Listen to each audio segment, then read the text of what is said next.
you need a certain amount of luck, and you need to be at the right place at the right time, etc. So yeah, I'm super grateful and kind of mind blown on a daily basis almost. Yeah. That I get to do this.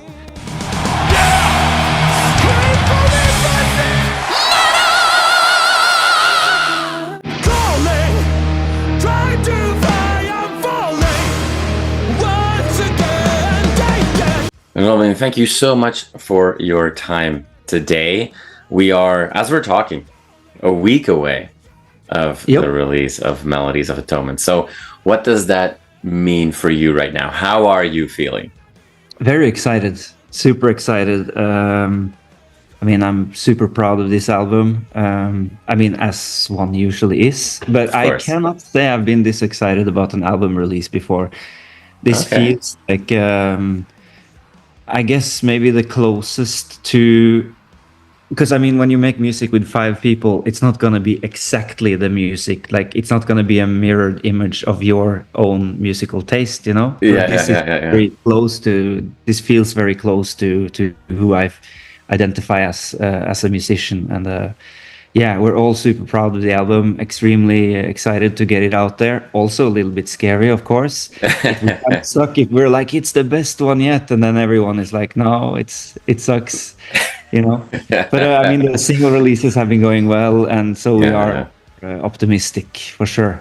Yeah, and there is some new stuff to unpack on this album for sure. The singles have given some of that flavor already, so as you say, can always be scary when you try some new things. But then again, for a band like you guys, we would be surprised if you didn't try new things, that's what we do basically. We get bored of doing the same thing over and over again, so exactly. to evolve. Is it all excitement and a little bit of stress and a little bit of scary, or is it also just like a realization that for a band today, like that for Leprous today, there's just also pressure and expectations to live up to? Honestly, not really, because we've always kind of not cared about that. Yeah. Or of course, it's like it's our job now, so we hope it's gonna do well, etc. Right.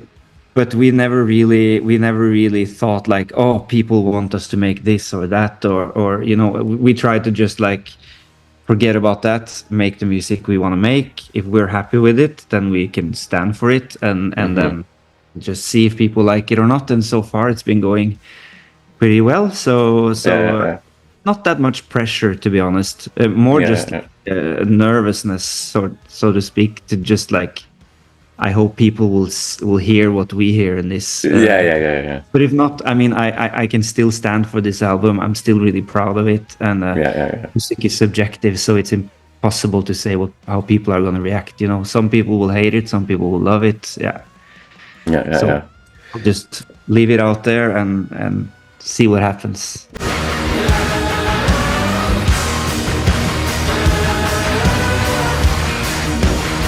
Like, it is been amazing to see the journey so far, which Leprous has become. It has become your job, right? It's become big enough to be your job. And like, do you have time in this crazy roller coaster that the career has been to take a moment to take a step back and reflect and look back on that? Because let's be honest, on paper, not a whole lot of this makes sense. Because, you know, bands that do something completely their own thing, that always try new things, that's not always the band that is going to get, you know, the wide appeal that you have gotten. Do you realize that it's not necessarily normal? For sure, yeah. I mean, I have to remind myself from time to time, because you get used to anything. Basically, so it's like I can be on a tour and it's just another day at the office, kind of. But then I make a point out of like sitting down and just thinking about like, this was my dream when I first picked up my guitar, and even though I always tried to get here, I don't think I really believed that I would get here at any point. I mean, I did a lot of like, you know, like session playing and stuff like that. That was just to pay the bills. and I guess somewhere in the back of my head, I figured I'll probably always gonna have to keep doing this, and then I can have bands as like a hobby. So yeah, for sure. I often think about the fact of like how lucky we are to be in this position and actually like make the music we want to make for a living, which is amazing, and also to like travel all around the world, and then there will be people there interested in seeing us play, which is just so cool. Yeah, you can get numb to it for sure. So I have to make a point out of reminding myself and not just fall into the habit of it all, you know. It's amazing, and I'm super thankful. I mean, we also worked hard. It didn't just fall into our laps. Of course. But you need a certain amount of luck, and you need to be at the right place at the right time, etc. So yeah, I'm super grateful and kind of mind blown on a daily basis, almost. That I get to do this. Silently walking alone. Now, you said something very interesting at the start, that like you are particularly proud about this album because you said that this album, more than any other album so far, mirrors your own kind of musical identity, if you will.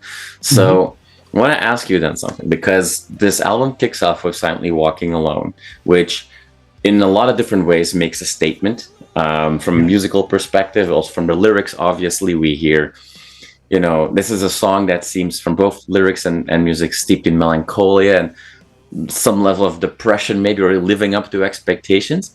But then there's, when I was into this song, for me it was like, this feels like the show must go on of Queen, if you will. Yeah, so okay. I'll take that. is Queen, when you talk about your musical identity, was Queen very influential then for you?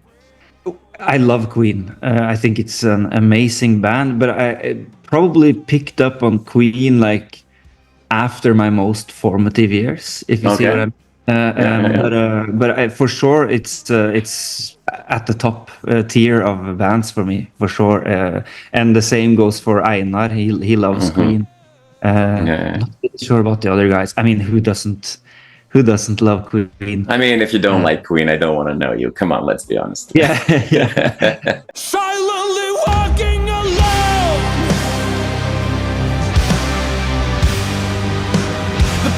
When the lyrics are very, very deep and profound and with a lot of emotion, does that put an extra layer of not even just pressure, but almost like some sort of responsibility, if you will, with the musicians, that you want to be able to channel that in the right way? I guess, I mean, first of all, the lyrics usually comes after the music. Okay. So I guess that I don't have anything to do with the writing of the lyrics.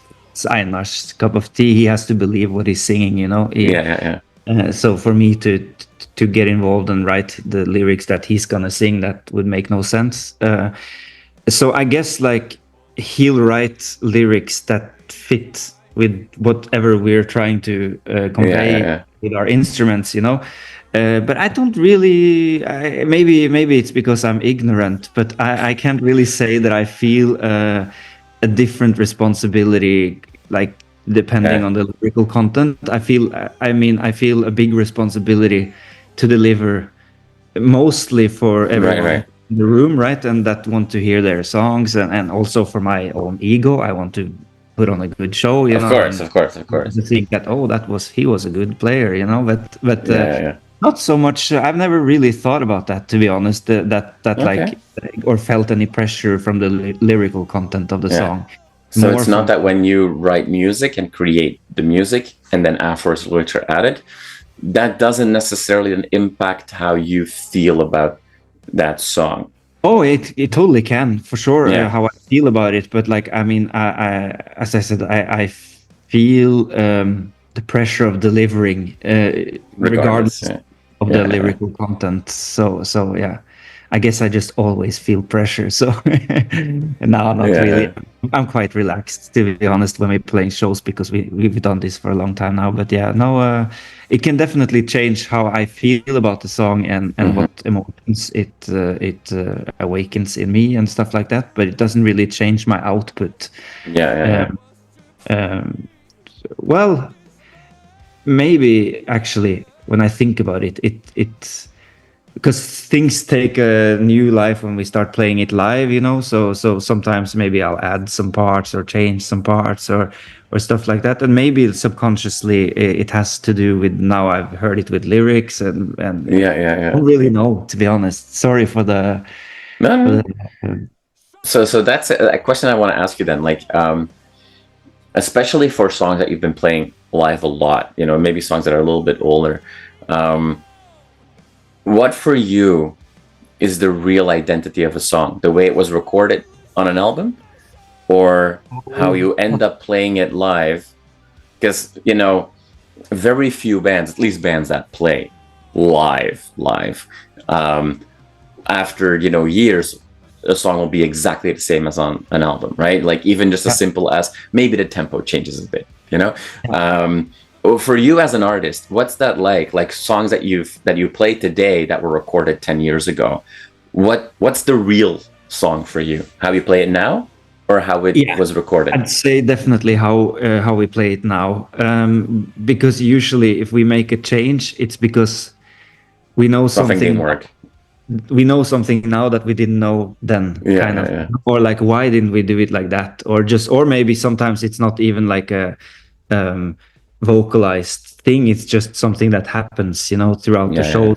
Someone starts playing a different drum feel, or I start just playing something a little bit differently, or Simon you know, so sometimes it just happens. I still think that it's like we evolved as musicians, and that just kind of translated into the songs, and so however we play it now is going to feel the closest to how we identify musicians right now, you know. So I definitely feel like the live versions are like the real identity, for me at least, of the song, rather than the album. I don't listen to our own albums, you know. I listen to the song, play them live. So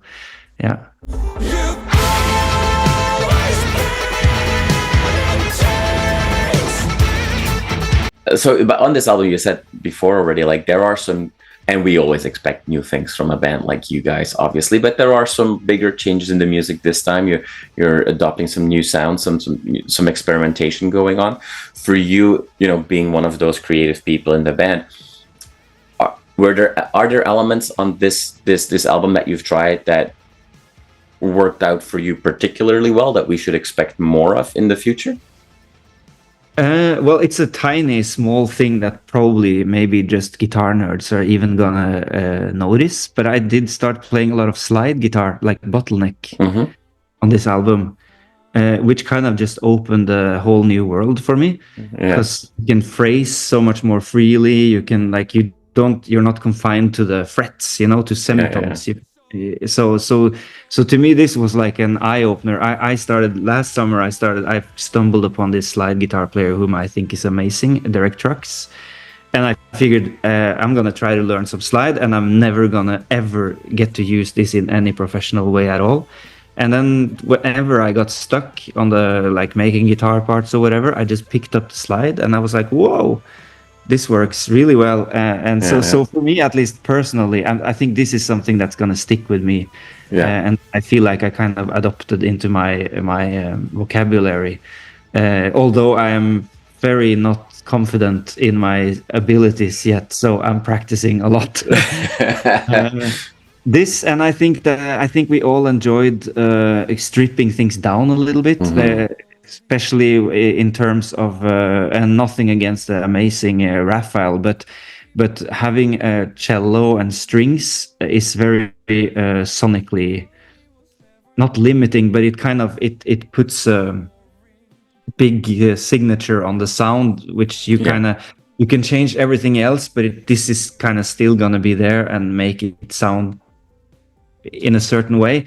So we really enjoyed the fact of, like, okay, we're taking away this huge element, and we have to find other ways to to fill in the blanks or whatever. So we kind of stripped it more down. Now I think we'll have less issues figuring out the songs live, because it's more based around just the 5 of us and what we do. So I think we're gonna keep going that way, honestly. And what else? I guess this is not necessarily something new for this album, but I think we've gone more in the direction of basing our songs around like an idea, not this riff and then into this riff, and now I have this cool riff, I want to put this into the song. It's more like a little bit more focused. Distilled it more, and it's like this is the idea now, and then we build everything around this to a bigger extent than what we've done on previous albums. Which was super enjoyable. And I also think it's something that can be found in most of the music that we're listening to, like privately. This was kind of a change for us also that we enjoyed. Does that mean that, because you're coming to North America very soon, you'll be here for a long tour? I think most of September you're here. You'll be in Toronto here on the 11th of September, playing the beautiful Opera House. Does that mean that for this tour we should expect you guys to, I mean, we know you're going to bring slide guitar, and that you'll be a little bit more stripped down. Does that mean that the band is also reimagining some of the older stuff to fit in more with the new material for this tour? Like, what should we expect from this tour? I mean, we haven't done any drastical changes to the old stuff. I mean, here and there, some of the strings part have been swapped out with slide guitar sometimes, and stuff like that. But I guess if you saw us on the last North American tour, the price is gonna sound the same. Stuck is gonna sound the same if we play it. Or the same. I guess some changes have been made, but it's not like we took a huge change to all of our old stuff. But it will obviously be focused around Melodies of Atonement. And the show will be built around this album. We'll definitely play a lot of other stuff too, but yeah, we want to showcase our new music. And it's all because of you. The final line. Exciting stuff, Robin, coming our way. First, the album coming out, and very shortly after, you'll be here for a really cool tour. Thank you so much for taking a little bit of time as the busyness is building up. To share more about the information, all the new stuff that you've been working on behind the scenes. Thank you so much. Really look forward to the tour and the album, obviously, for everybody to explore. Have a wonderful release cycle. I really hope all of you can just kind of enjoy that moment as well. In the middle of the planning of the tour, I hope you can just appreciate it as well. Oh, we are. Yeah. Wonderful. Thank you so much. Thanks so much for having me, and maybe I'll see you in Toronto. Absolutely.